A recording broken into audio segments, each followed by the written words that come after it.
우리 언약들 이제 막바지까지 왔습니다. 이제 오늘 마지막 시간인데 이제 새 언약에 대해서 한번 살펴보도록 하겠습니다. 자, 이제 거기 박스칸을 먼저 보시면 새 언약은 사실 두 가지입니다. 하나는 이스라엘 백성들과 맺으실 새 언약이고요. 또 하나는 교회와 맺으신 새 언약입니다. 우리말로는 이게 똑같지만요. 영어로는 분명히 구분되어 있습니다. 지금 우리가 이 언약들을 배울 때 늘 제가 누차 언급했듯이 여기에 언약은 말 그대로 하나님이 세우시고 통치하실 왕국과 연관되어 있다 말씀드렸어요. 그래서 성경의 주제가 왕국이다 보니 그래서 하나님께서 이 다루시는 경륜이 바뀌잖아요. 그럴 때마다 언약들이 그 기반이 된다 그랬죠. 여기서 이스라엘 백성과 맺는 새 언약이 바로 우리가 전 시간부터 계속 배워왔던 바로 그 언약, 카비넌트와 동일한 성격을 가진 언약입니다. 그런데 이 언약만 있는 게 아니라 교회하고 맺은 새 언약이 있다는 거예요. 근데 여기서의 새 언약은 뭐냐면 뉴 테스타멘트라고 우리가 보통 명명을 합니다. 신학적으로 이 두 새 언약들은 분명히 서로 다르지만 같은 이름으로 그래도 불리고 있어요. 왜 그런가 했더니 우리가 흔히 보면 새 언약이 있으면 반대되는 게 뭐겠어요? 옛 언약이겠죠. 그럼 그 옛 언약이 뭐냐면 모두 모세 언약입니다. 그래서 이 뉴 카비넌트, 이스라엘과 맺는 새 언약, 교회와 맺는 새 언약 둘 다 뭐냐면 다 대조되는 옛 언약이 다 뭐라는 거예요? 모세 언약이라는 거예요. 그래서 그것과 대조해 봤을 때 새 것이다 라는 의미에서 둘 다 새 언약으로 불리는 겁니다. 하지만 성격과 내용은 분명히 다르다는 것이죠. 그죠? 자, 모세 언약의 핵심은 율법이죠. 분명히. 그런데 그 율법 안에는 한 가지만 내용만 있는 게 아니라 다양한 게 있습니다. 뭐 우리가 의식법도 제사법 그리고 뭐 사회법 다 봤잖아요. 그렇죠? 율법에서의 어떻게 보면 죄 용서에 관한 법, 속죄에 관한 법이 있었죠. 그렇죠? 그리고 또 그것만 있는 게 아니죠. 유대인들과의 그 모세 언약에는 땅과 연관된 약속이 있었다 그랬죠. 그렇죠? 예. 그런데 이런 것들은 다 모세 언약하에서 다 조건적이었습니다. 즉, 그들이 행위로서 그 조건을 충족시켜야 그 언약의 혜택을 보는 거죠. 하지만 유대인들이 그 조건을 충족하지 못했습니다. 분명. 그렇죠? 그래서 결국 하나님께서는 그들을 약속한 땅에서 쫓아내셨죠. 그리고 옛 언약, 율법은 어떻게 된 거예요? 물론 이제 율법은 그대로 하나님 말씀 계명은 맞지만 어떻게 보면 율법 시대 경륜도 이제 끝나게 됐죠. 그때 끝나게 된 기준이 뭐냐면 예수님의 십자가로 율법 시대 경륜으로 끝났습니다. 그렇죠? 하지만 유대인들의 땅과 연관해서는 그렇죠? 아직 그 약속이 취소된 게 아니라는 거죠. 대신 유대인들에게 주신 땅, 그 땅으로 그들이 다시 회복될 때 이제 하나님께서는 그들과 다시 언약을 맺는다는 거예요. 왜냐하면 예전의 언약은 어때요? 그 유대인들이 조건을 충족 못해서 파기됐잖아요. 그러니까 하나님은 그 회복될 유대인들과 다시 언약을 맺는다는 거죠. 그래서 그게 우리가 알고 있는 새 언약, 뉴 카비넌트고 그 다음에 죄의 용서에 관한 법이 있죠. 속죄. 그 속죄는 분명히 구약에서는 동물의 희생제사였습니다. 동물의 피였어요. 하지만 예수님이 오시고 난 이후에는 어떻게 됐죠? 예수님께서 십자가에서 흘리신 그 피로 어때요? 이제 죄의 속죄가 달라진 거죠. 그래서 그런 관점에서 그게 새 언약이다라는 것입니다. 그래서 새 언약은 두 가지로 여러분들이 보시면 되는데 이제 유대인들과 아직 유대인들이 회복이 안 됐잖아요. 그렇죠? 그래서 유대인들과 맺는 새 언약은 미래의 일입니다. 지금 맺어진 것도 아니고 과거에 맺어진 것도 아니고 앞으로 주님이 재림하시면 이제 그들과 새 언약을 맺을 거예요. 그래서 유대인들과 맺을 새 언약은 미래의 일이고 그럼 반면에 교회 시대와 연관되어 있는 이 예수님의 피의 근거한 언약은 어때요? 이미 맺어졌죠. 왜? 예수님이 이미 죽으셨잖아요. 그렇죠? 그래서 그 언약이 지금 계속 유효하죠. 예. 그 차이라는 것을 여러분들이 딱 구분해서 이해하시면 됩니다. 자, 그래서 먼저 우리가 새 언약을 오늘 두 가지 살펴볼 텐데 첫 번째는 유대인과 맺을 새 언약을 한번 살펴보도록 하겠습니다. 오늘 거기 교환에도 나와 있지만 한번 성경을 찾을게요. 예레미야 31장 한번 보시겠습니다. 예레미야 31장.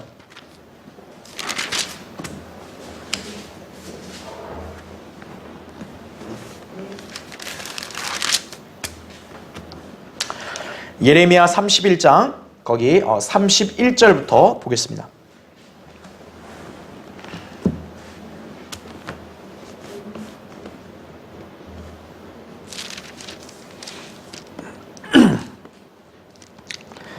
자, 예레미야 31장 31절에 주가 말하노라 보라 그 날들이 오면 그랬습니다.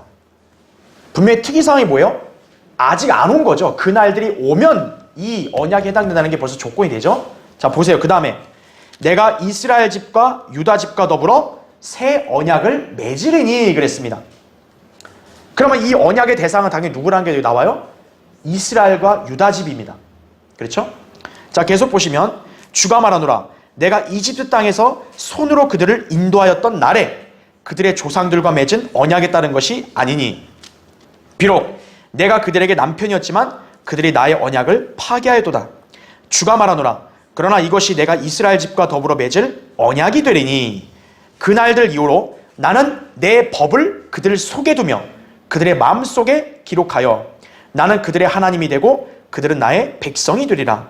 그러면 그들은 각기 자기 이웃과 각기 자기 형제에게 말하기를 주를 알라고 더 이상 가르치지 아니하리니 이는 그들 모두가 즉 그들 가운데서 가장 작은 자로부터 큰 자에 이르기까지 나를 알게 될 것이기 때문이요 내가 그들의 죄악을 용서할 것이며 그들의 죄를 더 이상 기억하지 아니할 것임이라 주가 말하노라 했습니다. 그리고 이제 35절부터 37절도 어떻게 보면 연관되어 있는 건데요. 여기 그 말씀은 뭐냐면 하나님께서 이 이스라엘과 맺는 그 언약 있죠? 그것은 새 언약은 영원하다는 거예요.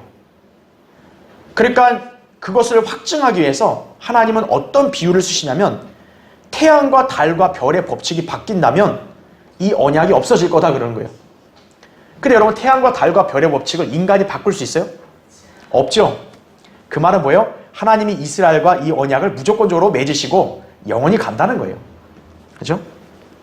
그것을 이렇게 말씀하고 있습니다. 그래서 37절에도 위로 하늘을 측량할 수 있고 아래로 땅의 기초를 탐지할 수 있다면 나도 이스라엘이 행한 모든 일로 인하여 그들의 시 모두를 버리리라 주가 말하노라 했습니다. 그렇죠? 하늘과 땅의 기초들을 측량하고 탐지할 수 있어요? 인간이? 없죠. 그렇기 때문에 인간이 멋대로 이스라엘을 저주하고 이스라엘 하나님이 버리셨다고 말하면 안 된다는 거예요. 이것이 바로 유엔에게는 일종의 충격이 되는 거예요. 유엔은 어떻게 하죠? 이스라엘을 반대하죠. 그렇죠. 아랍 편을 들잖아요. 팔레스타인 그 근본도 없는 그런 민족을. 하나님께서는 어떻게 한 거예요? 바로 그래서 그들을 다 쓸어버리시는 거예요. 하나님의 법칙이 정해졌으면 누구도 못 바꾼다 이거죠.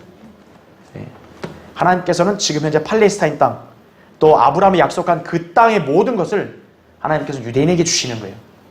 거기서 영원히 회복돼서 살게 하시는 거예요. 그게 새 언약의 핵심이다라는 걸 아셔야 합니다. 자, 먼저 보겠습니다. 그 교환에 거기 위에 밑에 2번을 보세요. 이 언약은 오직 유대인들과만 맺으실 것이다. 그 말인즉 교회는 이 언약과 무관하다는 거예요. 무슨 영적인 유대인이니 뭐니 이렇게 함부로 사사를 해석하면 안 된다는 거예요.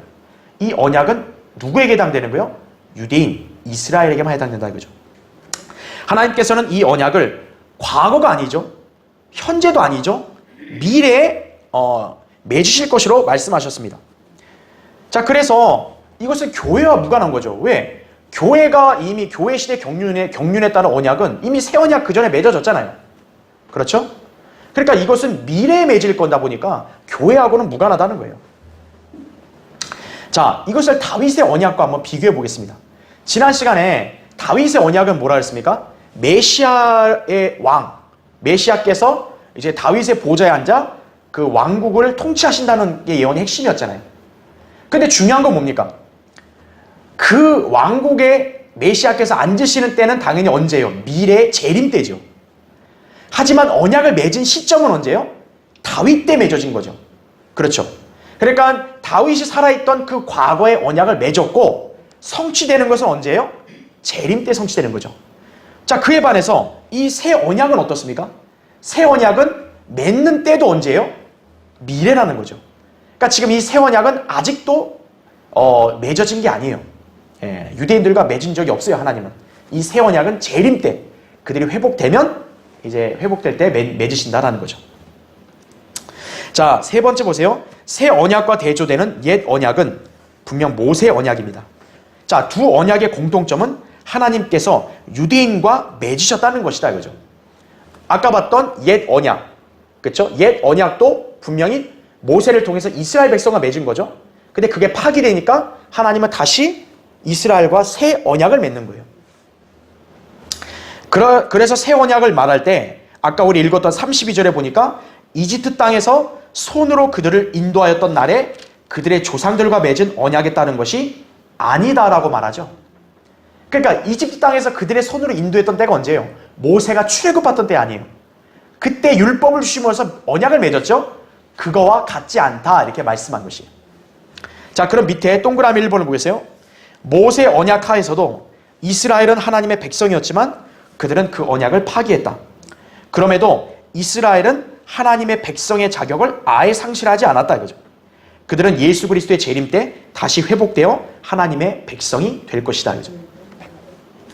그래서 아까 우리 33절 읽을 때도 나는 그들의 하나님이 되고 그들은 나의 백성이 되리라 이거예요. 아, 하나님이 이스라엘 영원히 버렸다. 그런 소리하는 교회들은 성경을 모르는 거예요. 그래서요. 여기 분명히 미래에도 역시 어때요? 미래에 맺을 언약에도 이스라엘을 향해 나는 그들의 하나님, 그들은 나의 백성 이렇게 말씀하잖아요.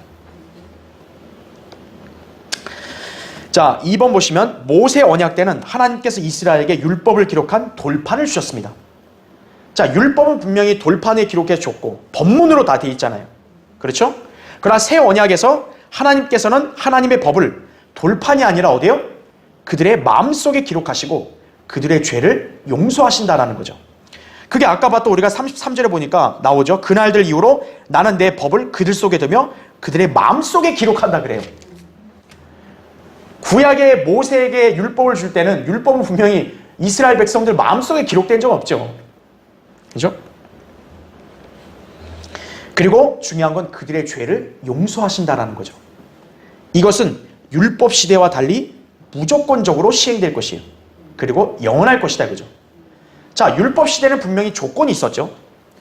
너가 나의 계명을 지키고 음성을 복종하고 행하면 주님이 그들에게 제사장들의 왕국이 된다. 그렇게 조건이 달려 있었잖아요. 그렇죠?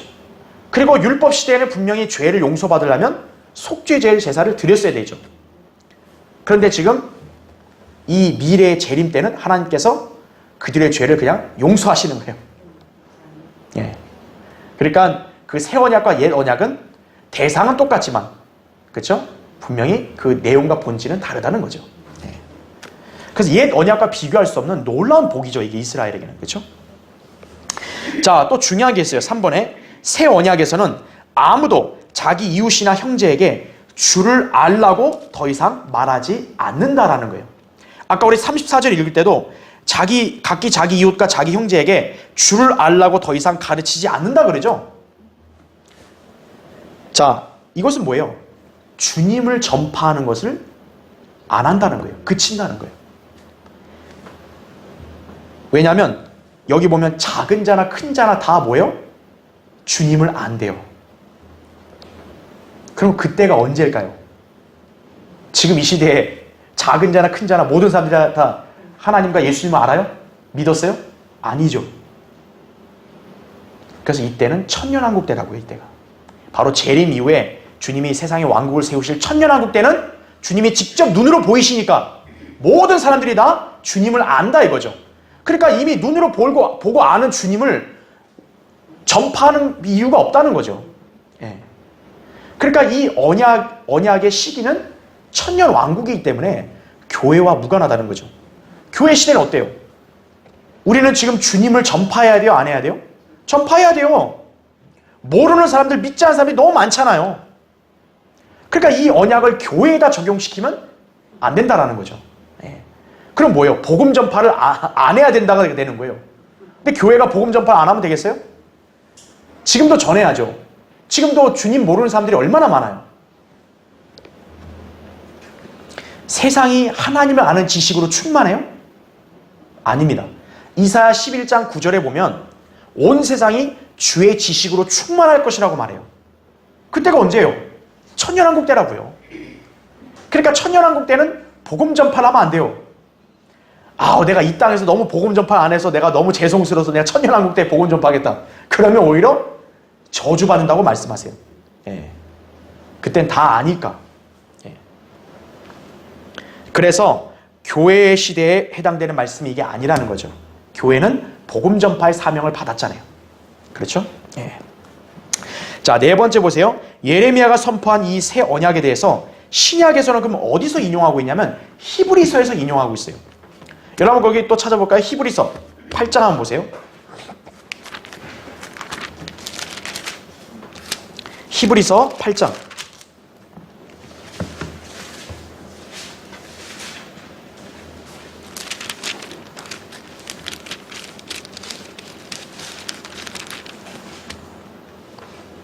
히브리서 8장 거기 7절 보시면요. 만일 그 첫 번째 언약이 흠이 없었더라면 두 번째 것이 요구될 여지가 없었으리라 말합니다.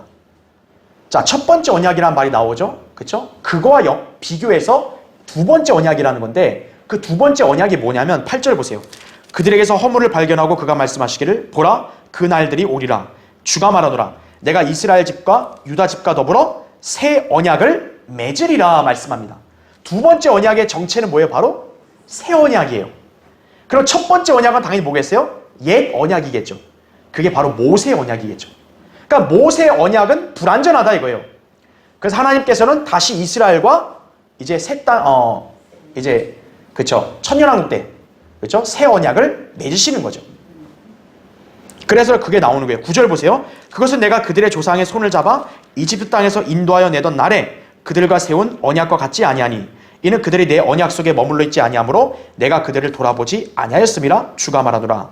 그 날들 이후에 여기도 보면 그 날들 이후라고 말하잖아요. 그렇죠? 내가 이스라엘 집과 세울 언약이 이것이라 주가 말하노라. 내가 내 율법들을 그들의 생각에 두고 그들의 마음에 그것들을 기록하리라. 나는 그들에게 하나님이 되고 그들은 나의 백성이 되리라 이렇게 말씀하죠. 또 11절 그들이 자기 이웃이나 형제에게 일일이 가르쳐 주를 알라고 하지 아니하리니 이는 그들이 가장 작은 자로부터 가장 큰 자에 이르기까지 다 나를 알게 될 것이기 때문이라. 내가 그들의 불의에 대하여 자비를 베풀며 그들의 죄들과 불법들을 다시는 기억하지 아니할 것이라고 하셨느니라 이렇게 말씀합니다. 그렇죠. 하지만 율법 시대는 어땠어요? 히브리서 10장에 보니까 해마다 자꾸 죄들이 생각나서 다시 희생제물이 요구됐죠. 하지만 이 새 언약의 특징은 뭐예요? 이스라엘이라는 민족에 대해서는 하나님이 자비를 베풀고 죄들과 불법들을 다시는 기억 안 한다 이거죠. 모세 언약 때는 그들이 얼마나 많이 범죄했어요. 불법을 저지르고. 하지만 이 새 언약을 맺은 천년왕국 때는 이제 그들은 불법들을 하나님께 더 이상 기억 안 한다 이거죠.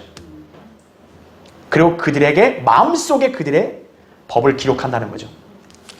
그러니까 유대인들이 회심하고 변화를 받은 것이죠. 그렇죠. 예. 그러니까 이것은 결코 과거의 어떤 때도 이런 언약이 없었다 이죠. 바로 재림 때 이제 주님이 이스라엘 집과 바로 이 새 언약을 맺으실 것이다 라는 거죠. 자, 우리는 그것을 어떻게 할 수 있냐? 히브리서라는 책의 성격을 보면 알아요. 히브리서는 교리적으로 누구를 겨냥해 쓴 거예요? 환란 때 유대인 성도들입니다. 히브리인들이 누구예요? 바로 이스라엘 사람들 말하는 거 아니겠어요?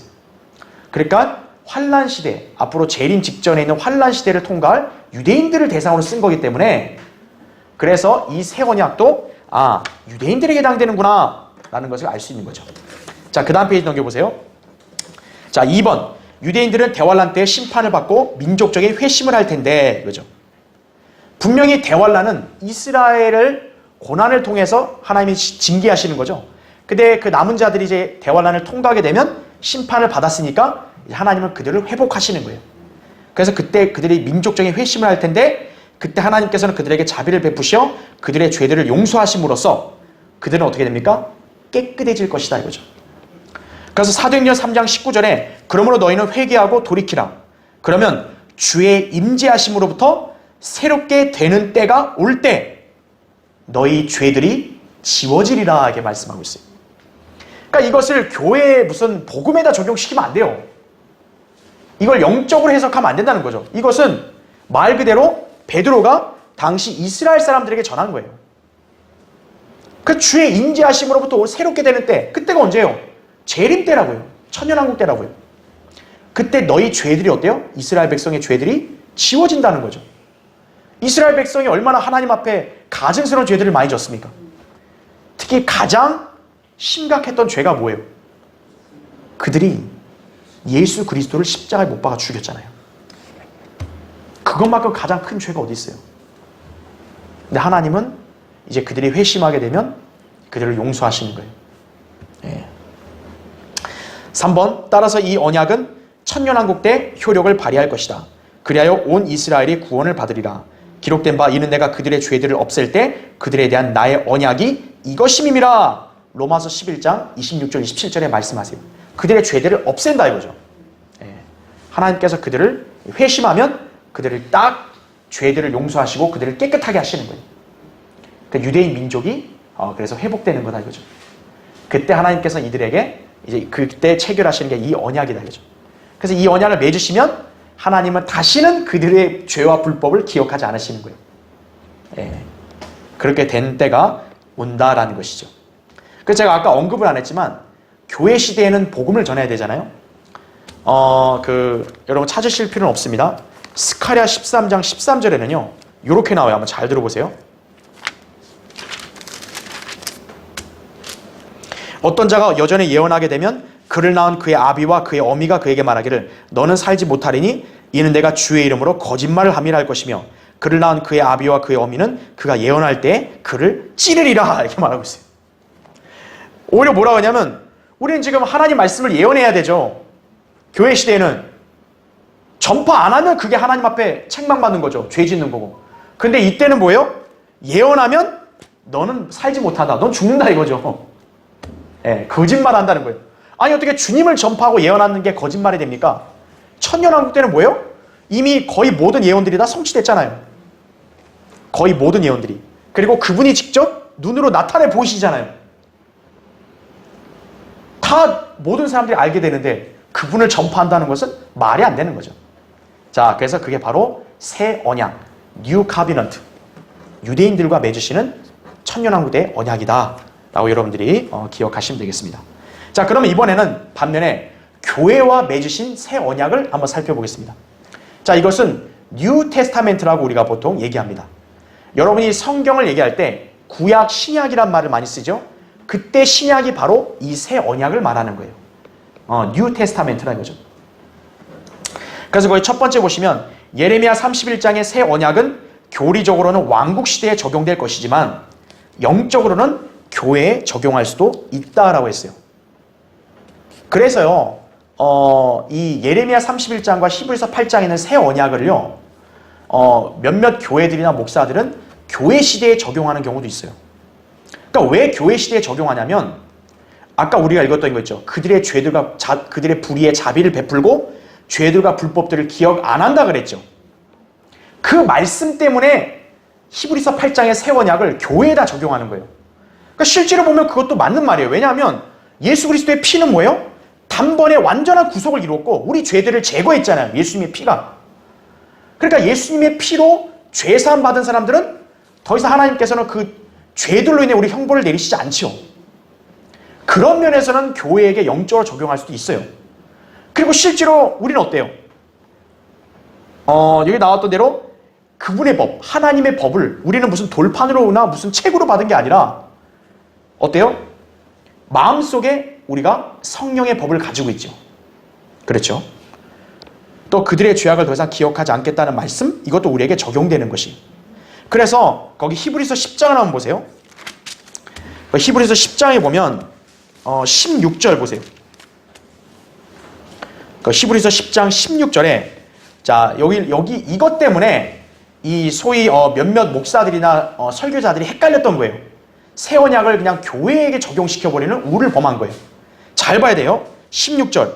그날들 이후로 내가 그들과 세울 언약이 이것이라 주가 말하노라 내가 나의 법들을 그들의 마음들 속에 두고 그들의 생각에 그 법들을 기록하리라. 또 그들의 죄들과 불법들을 다시는 기억하지 아니하리라고 하셨습니다. 이렇게 말씀합니다. 여러분 지금 이 말씀 어디서 많이 본 것 같지 않아요? 아까 우리 좀 전에 8장 읽을 때도 이 말씀이 있었어요. 그런데 똑같지는 않습니다. 왜 똑같지 않죠? 아까 8장에는 이스라엘 집과 유다 집과 맺을 이런 말이 있었죠. 근데 여기에는 이스라엘 집과 유다 집이 있어요? 없어요? 여기에는 없죠. 성령님이 뺀 거예요. 왜냐하면 이것은 유대인들에게도 적용할 수도 있고 또 지금 이 문맥은 교회에도 적용할 수 있다는 것을 가르쳐 주시는 거예요. 그래서 그 이스라엘과 유다라는 말을 여기서 빼신 거예요. 성령님께서는.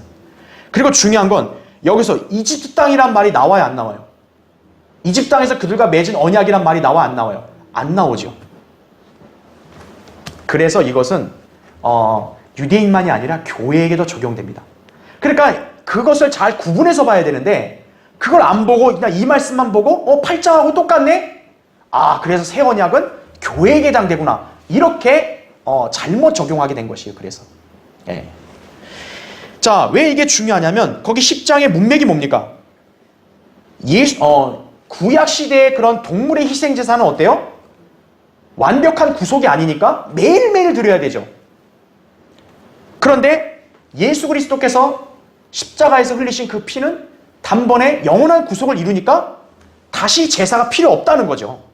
그래서 그 문맥을 갖고 지금 여기서 말씀한 거죠. 그들의 죄들과 불법들을 기억 안 한다 이거죠. 그러니까 구약 시대에서의 그런 동물의 희생 제사는 자꾸 기억나는 거예요. 용서받아서도 또 죄 지으면 또 죄가 기억나고. 하지만 예수님의 피는 완전한 죄를 제거했기 때문에 다시는 그 죄와 불법이 기억되지 않는다는 거죠. 그래서 예수님이 또 죽으실 필요가 없는 거예요. 한 번 죽으심으로 다 끝난 것이다 이거죠. 자, 그래서 그 예레미야 31장과 히브리서 8장의 새 언약, 뉴 카비넌트에서 교회에게 영적으로 적용할 수 있는 부분은 바로 이거예요. 죄들이 다 용서되고 하나님께서 자비를 베푸셔서 기억 안 하신다. 예수님의 피의 능력이죠. 그렇죠? 그렇지만 그 새 언약은 이스라엘과 유다 집에 해당되지 교회에게 해당되는 거 아니다 이거죠. 그럼 교회에게 해당되는 건 뭐냐? 바로 예수님의 피로 맺은 새 언약이다라는 거죠. 거기 두 번째 보세요. 교회에 해당하는 분명한 새 언약을 성경은 말씀하고 있습니다. 그것이 언제냐면 주님께서 잡히시기 전날 만찬 자리에서 포도주로 예시하신 거예요. 주의 만찬, 최후의 만찬이라고 보통 얘기하잖아요. 그때 주님이 넘겨주시기 전에 이제 빵과 포도주를 제자들에게 떼어주셨죠. 그때 포도주를 이렇게 말씀하십니다. 이것이 죄들을 사하심으로 인하여 많은 사람을 위해 흘리는 나의 새 언약의 피이기 때문이라. 마태복음 26장 28절에 말씀합니다. 그러니까 여기서의 새 언약의 특징이 뭐라는 거예요? 바로 피로 맺어진 언약이다라는 거예요. 그럼 세 번째 보세요. 이 언약이 새 언약인 것도 이전의 모세 언약과 대조하여 새 언약이라는 것인데 이 경우에는 특별히 모세 언약 중 동물의 피와 대조되는 그리스도의 피라는 관점에서 새 언약이다라고 했습니다.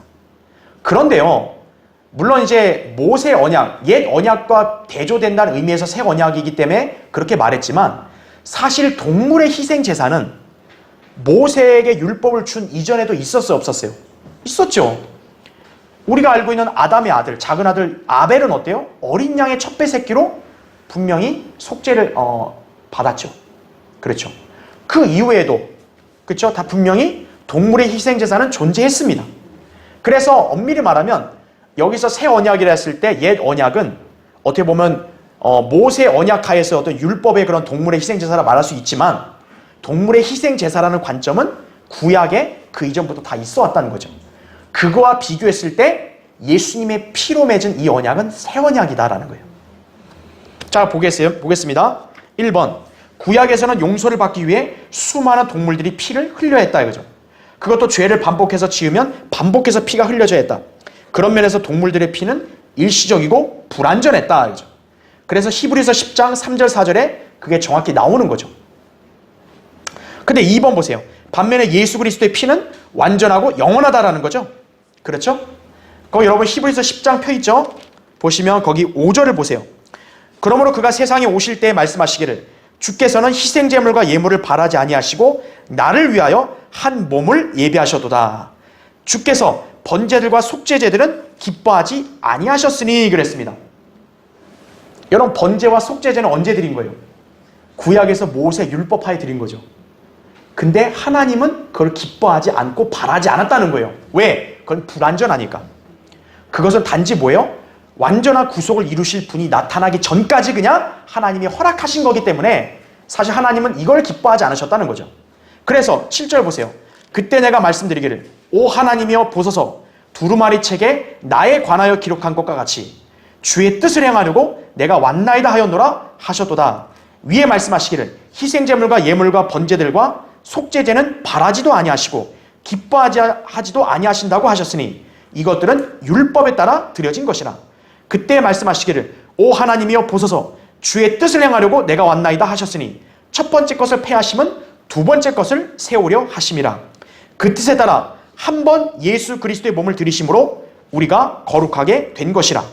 제사장마다 매일 서서 섬기며 똑같은 제사를 자주 드리지만 이것으로서는 결코 죄들을 제거할 수 없으나 이분은 한 번의 속죄제를 영원히 드린 후 하나님의 오른편에 앉으셔서 그랬죠.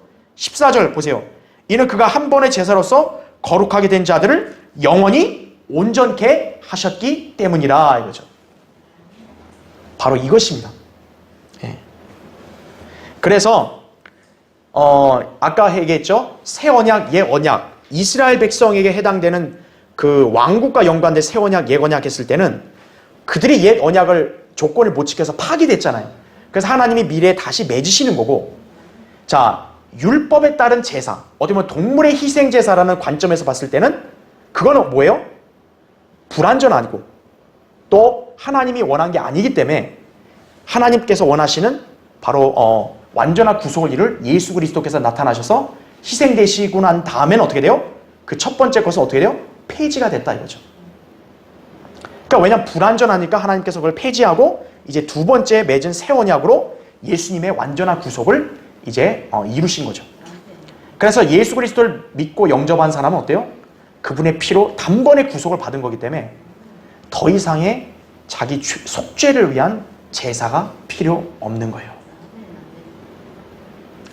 그래서 로마 카톨릭이 매주일마다 미사라고 하면서 제사를 지내잖아요.